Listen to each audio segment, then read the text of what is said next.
The shuttle landed gently on the ground, hard steel squashing gentle blades of grass as it began to offload its troops.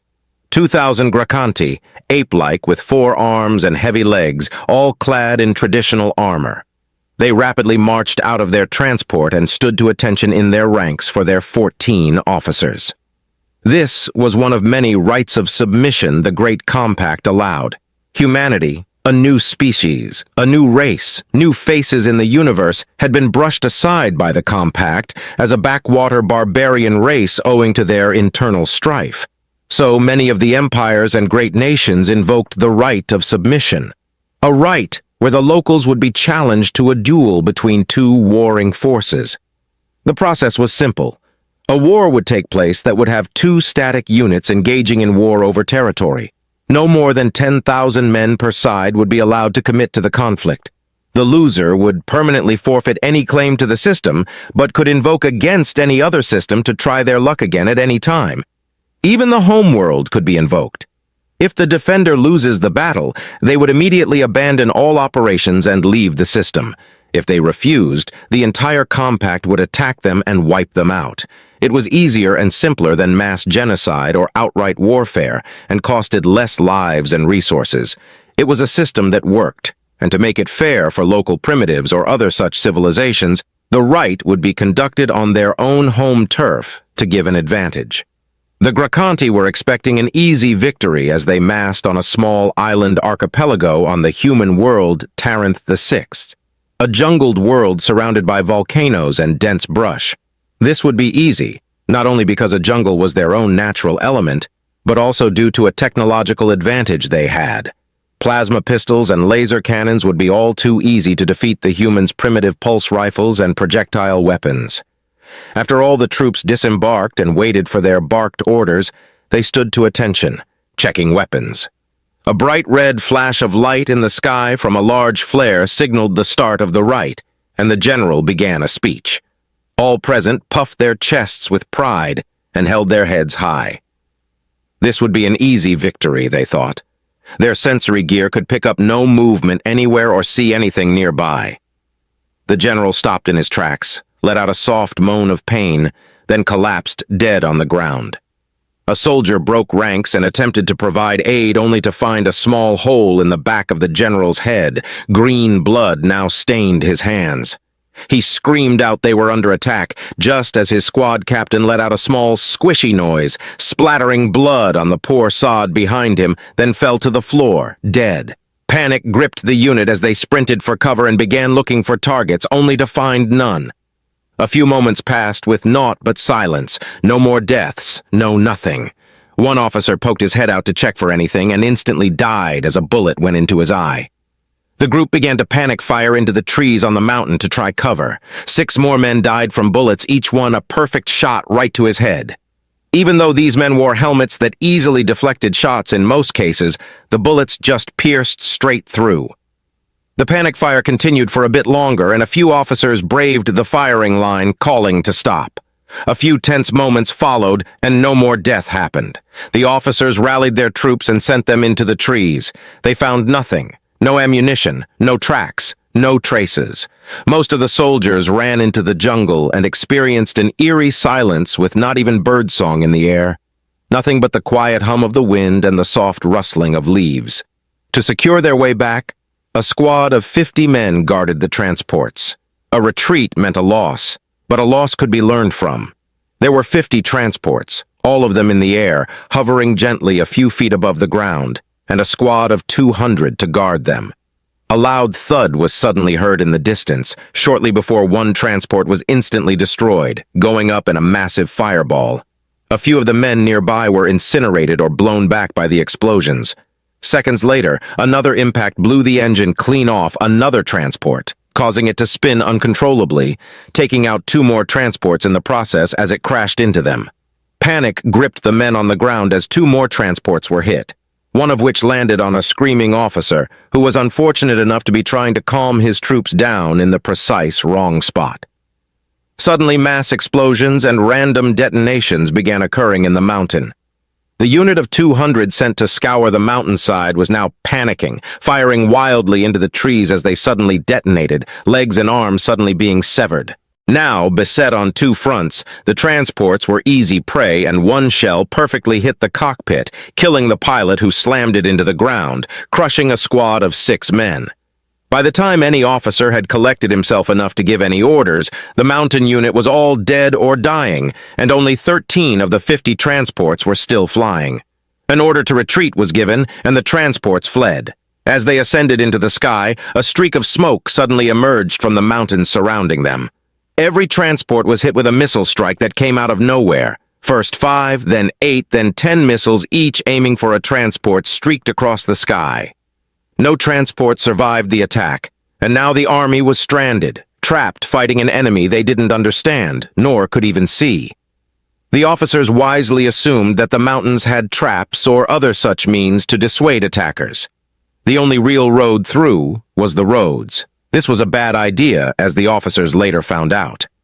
Smartly, however, they ordered their men to stagger formation and space themselves to defend against explosive attacks like those seen in the mountains. The force was now stranded and had lost a total of 300 of the 2,000 men. They still had plenty of strength and carried on. The army marched on. A group of 400 or so crossed a long bridge leading to the larger island in the archipelago chain. This army was just about to cross a bridge when a massive explosion rocked the front and rear simultaneously. The bridge at both ends suddenly collapsed, trapping the army where it stood. They collected themselves quickly and began to look for any trace of their targets. Nothing. The 2 officers that were there hid carefully, using their soldiers as cover. The army was now trapped 200 feet in the air on a bridge over a raging river. Any man who fell in the river was condemned in those merciless rapids if they aren't crushed by the falling bridge or killed by the explosion. 2 more explosions suddenly racked the column, again at both ends of the bridge. Then 2 more explosions again at the same point, the north end of the bridge collapsing. The south end of the bridge collapsing after a 3rd explosion. An officer was about to give an order when an explosive shell landed directly on his head, detonating such that any soldier not caught by the blast was splattered with fragments of his bones and armor or splattered with a shower of his blood. 2 more explosions, followed by a further bridge collapse, marked the end of the bridge army, as the last 2 segments of the bridge collapsed, condemning all to a watery or messy grave. That one failure marked the death knell. With only 4 of its original 14 officers, and only had 1,300 of its original 2,000. Still plenty of strength. An army of 200 marched south from the bridge and made their way through what looked like an industrial area or some kind of logging storage yard. They spotted movement in the camp and charged forth, firing wildly as both a cover for their advance and a means of intimidation. They went in and gathered around a strange idol. It was a strange ape-like creature, or at least a faux approximation of one, sitting on a box while holding 2 strange circular metal devices. It appeared to be a children's toy of some kind. The army carefully scanned the local area and found nothing but this strange idol. One soldier, seemingly out of curiosity, picked up the toy and it began to emit a shriek and banged its metal objects together, making a ringing noise. The toy had a string attached to it, and as it was picked up a whir, then click noise was heard. As the soldier looked at the string, he realized the monkey was sitting on a box of explosives. Demolition charges placed at key locations all across the yard suddenly detonated. Any man that was left alive began to panic and run, followed by being quickly shot and killed by a bullet from nowhere. 200 men died, 3 officers left, an army of 400 moving towards an outpost seen from the skies. A long road towards it. Every few paces the army took, 2 or 3 men would receive a bullet and fall dead. The army would stop, raise their rifles, someone would open fire at the sight of movement, and then after a barrage of fire would stop. Sudden ambushes from the trees of automatic gunfire would spray the road down, killing a few men, then suddenly stop. Remaining soldiers would run up into the mountainside or the jungle and find nothing. A few of the men sent to investigate would not return to formation. A slow whittling of troops as they approached the outpost had them broken. And fearful, the officer in charge, barely capable of keeping his men together, was out in the open. He realized this too late, as his head suddenly disappeared in a shower of bone and blood. With the officer dead, there was nothing stopping the army from panic firing wildly before their forces were hit by a series of explosions seemingly from above. There were no aircraft to be seen, and no enemy could be found. As the army was whittled down, one man was all that was left. It was here the first human warrior was seen. He emerged from the jungle and approached the Gracanti holding an automatic rifle. It was a human, wearing green armor that looked like fabric, with the only metal in his armor being interwoven plating around his chest and the helmet on his head. The Gracanti, still in a panic, tried to open fire, only to realize his rifle's plasma charges were spent from his wild firing. The human approached, getting within spitting distance, and aimed his weapon, emptying the ammunition clip into the Gracanti warrior. Then, with a sadistic smile, vanished back into the trees. An army to the west, a force of 300, met a sudden and messy end as they encountered a human military vehicle. A single military vehicle met them in an open field. An ugly, boxy-looking thing on primitive tracks with a single turret-mounted gun. Officers were unnerved by it. Its gun was strange. It had 8 barrels that spun around. On registering a threat, the vehicle charged at them and began firing. The army had fallen into a perfect trap, and the vehicle's gun began spraying thousands upon thousands of rounds into the army's forces and slaughtering every man there. Plasma weapons fired at it would be too slow, and the vehicle's speed would allow it to ignore them as it moved. The armor plating was mirrored or polished, so laser fire would bounce off it harmlessly. The battle lasted barely 2 minutes as the machine flanked the army and hit their broadside. An army of around 100 had come across terrain too difficult to traverse and had fallen back to their entry point, only to find a smoldering graveyard of their comrades.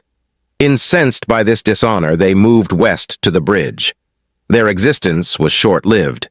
A few strange, cylindrical objects suddenly appeared at their feet and began to spew out smoke, obscuring their view. A scene of terror and horror followed, making men panic and run.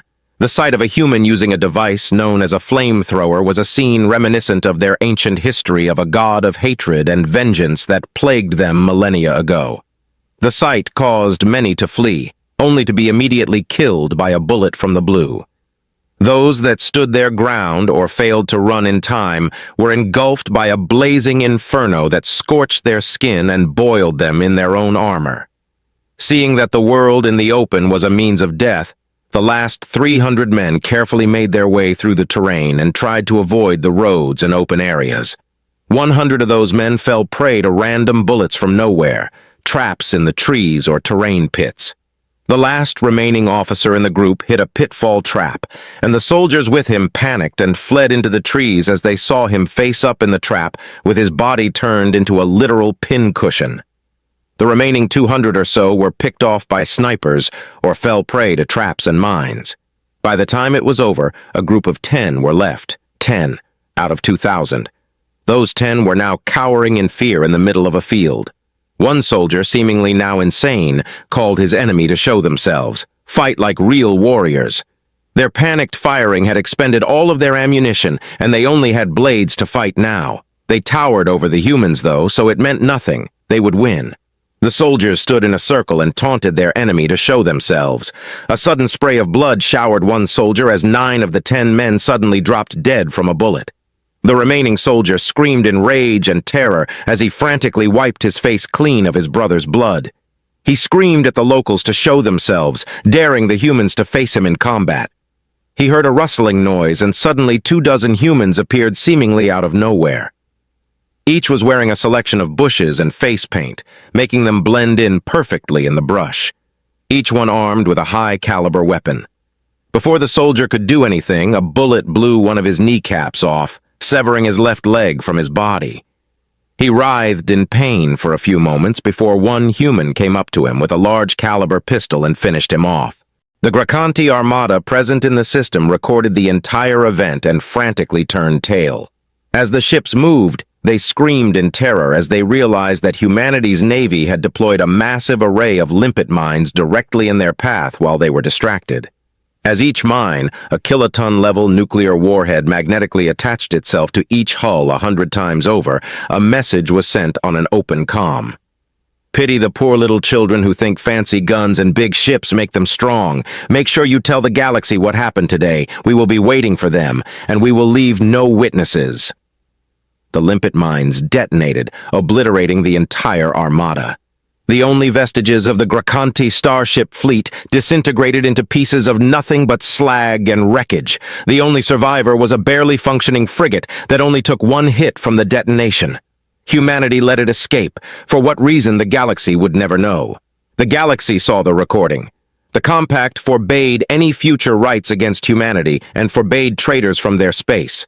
Many armadas and starship fleets endeavored to try to gain vengeance and retaliate. These fleets were never heard from again.